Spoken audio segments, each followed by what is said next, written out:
లాల్ దర్వాజా సింహవాహిని మహాకాళి అమ్మవారి బోనాలు అట్టహాసంగా కొనసాగుతున్నాయి. అమ్మవారిని దర్శించుకునేందుకు ఉదయం నుంచి భక్తులు భారీగా తరలి వస్తున్నారు.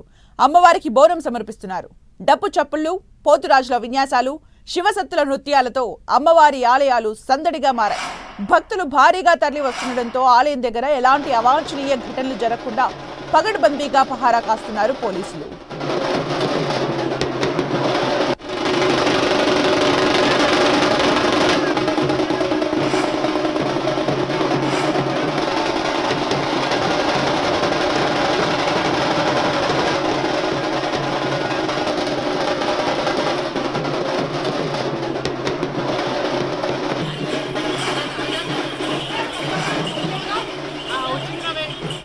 ఇక లాల్ దర్వాజా బోనాల దగ్గర నుంచి మరిన్ని అప్డేట్స్ మా ప్రతినిధి కిరణ్ అందిస్తారు. కిరణ్,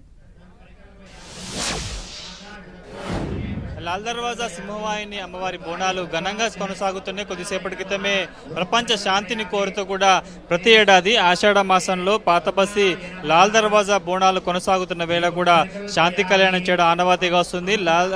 సింహవాహిని అమ్మవారికి అటు పార్వతీ పరమేశ్వర సమక్షంలో కూడా కళ్యాణం చేస్తూ ఉంటారు. ప్రస్తుతానికైతే ఆ కళ్యాణ వేడుక కూడా చాలా కనువిందుగా శోభాయమానంగా కొనసాగుతుంది. ఇక ఉదయం నుంచి కూడా భక్తుల తాకిడి ఎక్కువగా ఉంది. కొద్దిసేపటి క్రితం అయితే భక్తులు అమ్మవారికి ఒకవైపు బోనం సమర్పించే వచ్చే భక్తులతో పాటు అటు భక్తుల తాకిడి కూడా ఎక్కువగా ఉన్నట్టు చెప్పుకోవాల్సి ఉంటుంది.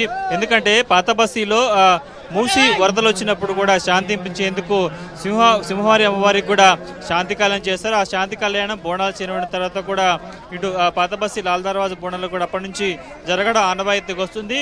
ఇటు ఎందుకంటే ఏడాదిలో ఆషాఢ మాసంలో హైదరాబాద్లో జరిగే అన్ని బోనాలతో పోల్చుకుంటే కూడా పాత బస్తీ లాల్ దర్వాజా సింహవాహిని అమ్మవారికి కూడా చాలా కొన్ని ఏళ్ల నాటి చరిత్రను చెప్పుకోవాల్సి ఉంటుంది. అన్ని బోనాలతో పోల్చుకుంటే కూడా పాత బస్తీ సింహవాహిని అమ్మవారికి సంబంధించి కూడా చాలా ప్రత్యేకత ఉందని చెప్పుకోవాల్సి ఉంటుంది. చాలా భక్తితో చాలామంది విఐపీలు, రాజకీయ ప్రముఖులంతా కూడా ప్రతి ఏడాది ఆషాఢ బోనం సందర్భం కూడా ఇక్కడికి వచ్చి దర్శించుకోవడం ఆనవాయితీ కోసం చెప్పుకోవాల్సి ఉంటుంది. ప్రస్తుతానికైతే ఒకవైపు శాంతి కళ్యాణం అమ్మవారిని దర్శించుకునేందుకు భక్తుల తాకిడి కూడా చాలా ఎక్కువగా ఉన్నట్టుగా చెప్పుకోవాల్సి ఉంటుంది.